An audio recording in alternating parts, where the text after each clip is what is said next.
Hi, this is Dave. This is part one of building the koi pond we call Taj Ma Pond.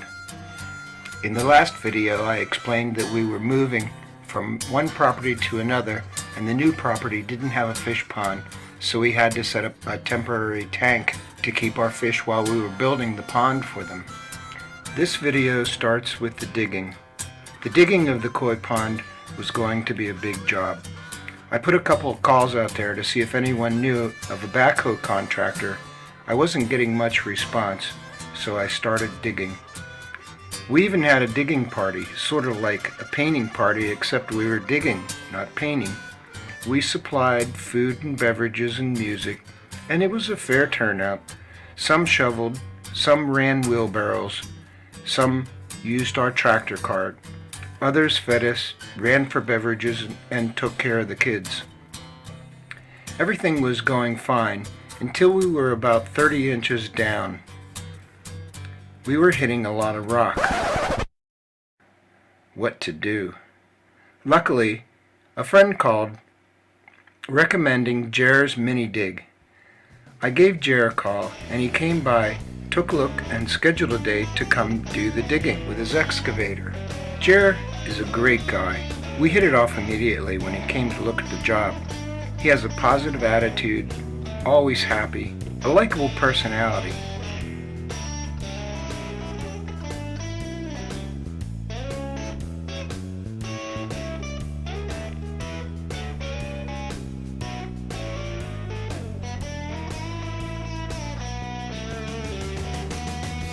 As Jerry moved his way through the sandstone, he managed to get his excavator partway down into the hole. Jer finessed the cracks in the sandstone, pulling up big slabs.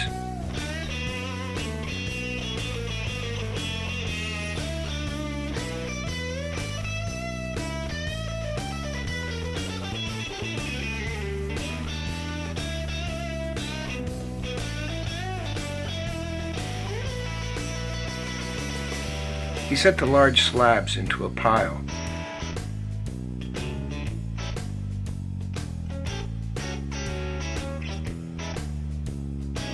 The smaller stone went into a large pile with the dirt.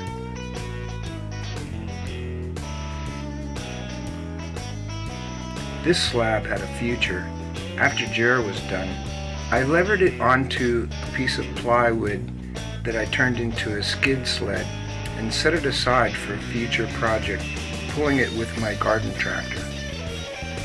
Then there were the other piles. We had to dig 6 inches deeper for the footings. Jer did a great job, so great that I contracted him to dig our paved sidewalk and patios, as well as a couple other projects. I'll show his link down in the description box below.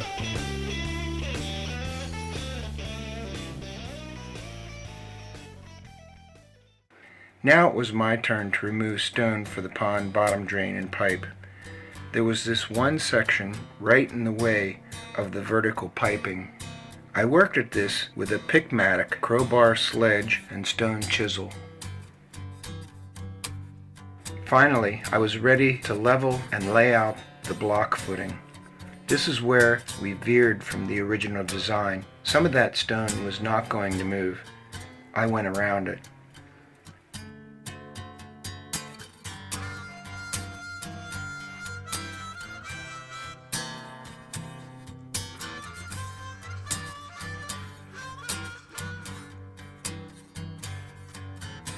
Once the bottom drain was in, I backfilled the footer forms and set rebar for the concrete footing pour.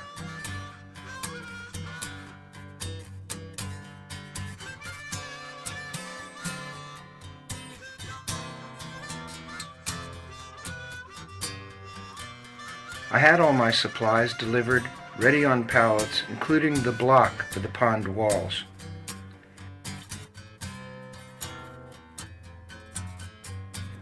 I needed a way to get all the concrete into the hole, so I built myself a plywood sluice. This was not only handy for concrete, but I could use this to move block into the hole when I started the walls. Tommy came over to mix concrete for me. He would mix 2 bags at a time and dump it directly into the sluice where it slid down to me. I was in the hole, catching the mix in a mixing tub while he mixed more.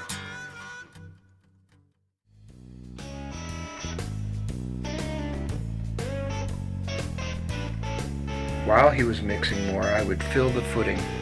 We had a system and worked like a machine. The next day I inspected the footings that we covered with plastic. I removed the forms while the footings were still green.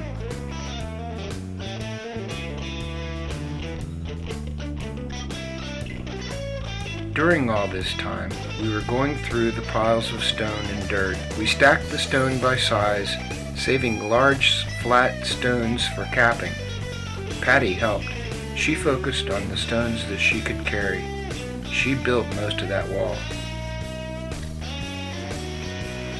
We found some beautiful stones that were set aside, like this one with the blue color. We also set aside a lot of fossils that we could use for the stone veneer on the fish pond. It was kind of lucky that we dug up all this stone because now we didn't need to buy stone, and the stone was natural to the property. Well, that's the digging for the job. Next, we'll be covering how we put up the block walls for the Taj Ma Pond. If you enjoyed this, give it a like and subscribe and ring the bell so that you'll be aware of when we produce our next videos. This is Dave. Until next time.